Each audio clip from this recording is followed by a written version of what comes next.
All right, here we go again, y'all. This issue has not gone away.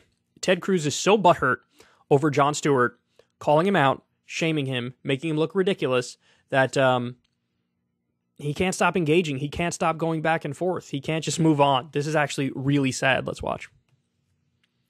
Jon Stewart proceeded to go on this profanity-laced tirade. Not profanity. I forgot to give you guys the backstory. I assumed most of you know it, but let me just tell you so all of you know it. Jon Stewart went on the warpath over what's called the PACT Act. The PACT Act is to get health care to veterans who were toxic burn pit victims, and they have cancer and they have breathing problems. Stewart was trying to get them health care, and the Republicans blocked it at first. Why? Why did they block it? Because McConnell was mad over something totally separate. He was mad that he had made a deal with Chuck Schumer where he said, look, we'll vote for your bill to bring microchip manufacturing back to the U.S., but we're only going to do that if you promise us that no more reconciliation bills get through. So in other words, no more Democratic bills where you need 51 votes instead of 60 votes to get through. Schumer goes, sure, I'll shake on it. Boom, we're good. Then after the Senate passed the CHIPS Act, which is the microchip manufacturing bill, Schumer turns around and says, we're going to go ahead and bring back a reconciliation bill. And so McConnell threw a tantrum, and he said, okay, well then no health care for toxic burn pit victims who are veterans. And the Democrats were like, you sure you want to do that, bro? And he was like, yes. And so the Republicans voted it down. So over petty political grievances, they were like, veterans are going to be the victims of this. Jon Stewart saw the way this unfolded, called it out that they voted against it, that Republicans voted against this, and shamed them to the high heavens. He was so persistent, he was so relentless, he was so funny and witty that all the major networks covered it. All of them agreed that this thing needs to pass. Republicans were shamed. And now Ted Cruz is butthurt because he was caught in the crosshairs of Jon Stewart's ire. Because Ted Cruz was lying about what happened in the wake of that whole fiasco. Anyway, let's continue. Blasting me, blasting other Republicans. And basically his thesis was that apparently Republicans hate veterans. We're just, when you think about Republicans. He didn't say anything about Republicans hating veterans. He said, you guys voted against the bill that would have given veterans health care for toxic burn pits. And him saying that is 100% factual. 100% factual. And he was saying, look, you're frauds, because you're always going to tweet on Memorial Day and Veterans Day and say, oh, how much you love the troops, etc., but you didn't vote for their health care when they need it. Now, again, he's saying that because it's a fact. Now, Ted Cruz is adding a little twist to it and saying, well, you said we hate veterans. No, your actions sort of demonstrated that you don't like the veterans, and the veterans would tell you that, right? But he's trying to, use a little hyperbole and make it seem like Jon Stewart's ridiculous for saying this. What is it that characterizes Republicans in the mind of a wild-eyed leftist demagogue?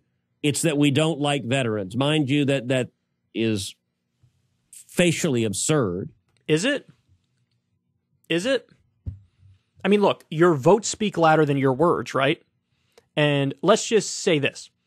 The way you vote does not help veterans, it hurts them. Between blocking their health care originally and sending them to every war under the sun, which Ted Cruz supports, the way you support veterans is to not send them to useless, meaningless, dumb wars of aggression. But the problem was Stewart is not being a legitimate advocate. He's not being an honest broker. He's being a partisan hack, and he saw an opportunity. No, Ted, you are the partisan hack. You're the one who hopped on the bandwagon and voted against it originally. You took a petty, personal, political grievance and hurt the veterans as a result of it. You threw a tantrum and hurt the veterans as a result of it. Own it.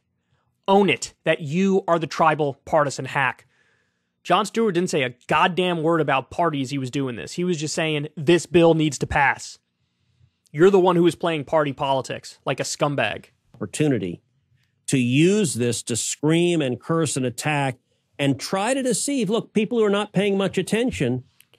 You're the one who's deceiving people who aren't paying much attention. And I don't care that he cursed. He should have cursed more, given the context of what was happening. But just hear Stewart screaming, Republicans hate veterans, some of them might be deceived into believing that.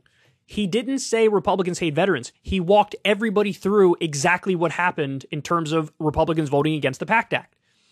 He literally just laid out the timeline of facts, sprinkling in some jokes, and Ted Cruz is butthurt over that. Why? Because I'm sure he heard a bunch of shit as a result of it, because Jon Stewart was massively effective.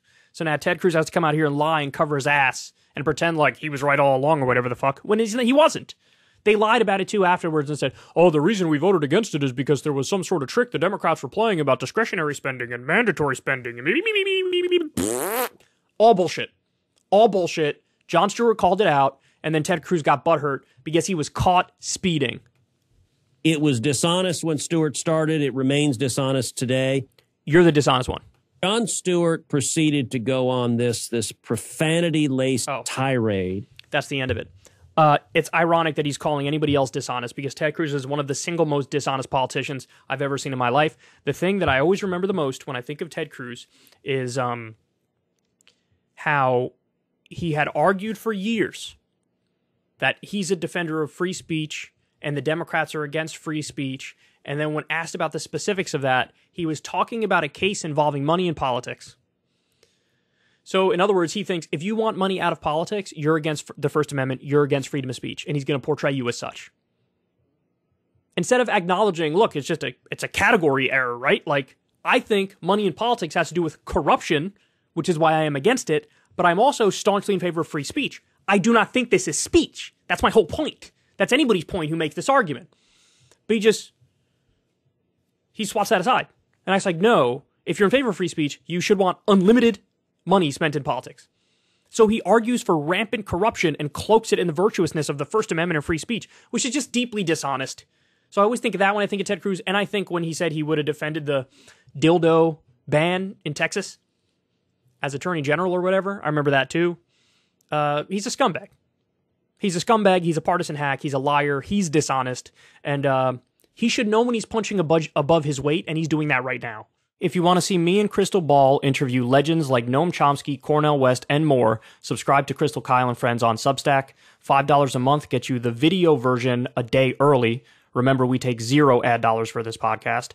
Or you can sign up on Substack for free and get the audio version a day later. Link in the video description box below.